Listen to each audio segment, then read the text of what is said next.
ইরানের মিসাইলগুলি এবার এত নিখুঁতভাবে টার্গেটে অ্যাটাক করতেছে কিভাবে? এর আগে তো ইরানের হামলাগুলি এত অ্যাকুরেট ছিল না। দেখেন, যখন কোনো মিসাইল বা ড্রোন লঞ্চ করা হয় তখন সেটাকে একটা ডিরেকশন বা দিক নির্দেশনা দিয়ে দিতে হয়। আমরা যেমন ফোনে ম্যাপ বা লোকেশন দেখে এক জায়গা থেকে অন্য জায়গায় যাই, মিসাইল বা ড্রোনের ক্ষেত্রেও ব্যাপারটা সেম। আমরা ফোনের জন্য যে সিস্টেমটা ব্যবহার করি সেটা হচ্ছে জিপিএস। এটা একটা আমেরিকান সিস্টেম।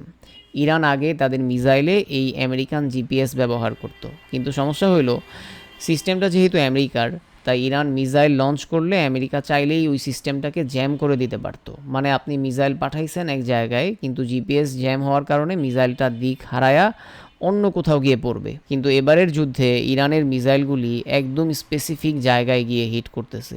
ফ্রান্সের সাবেক গোয়েন্দা প্রধান রিসেন্টলি একটা পডকাস্টে বলছে যে ইরানের এবারের অ্যাটাকগুলি অনেক বেশি নিখুঁত হচ্ছে। তো এটা কিভাবে সম্ভব হলো? এক্সপার্টরা ধারণা করতেছে যে ইরান এখন আর আমেরিকার জিপিএস ব্যবহার করে না। জিপিএসের বিকল্প হিসাবে তারা এখন চীনের একটা সিস্টেম ব্যবহার করে, যেটার নাম বেইডু। যেহেতু এটা চীনের সিস্টেম, তাই আমেরিকা এখানে কোনো খবরদারি বা জ্যামিং করতে পারে না। আর চীনও কিন্তু একসময় আমেরিকার জিপিএসই ব্যবহার করত, কিন্তু 1996 সালে তাইওয়ান সংকটের সময় আমেরিকা যখন চীনের জিপিএস সিস্টেম নিয়ে ঝামেলা করলো, তখনই চীন বুঝে গেছিল যে নিজেদের সিস্টেম না থাকলে যে কোনো সময় আমেরিকা ঝামেলা করবে।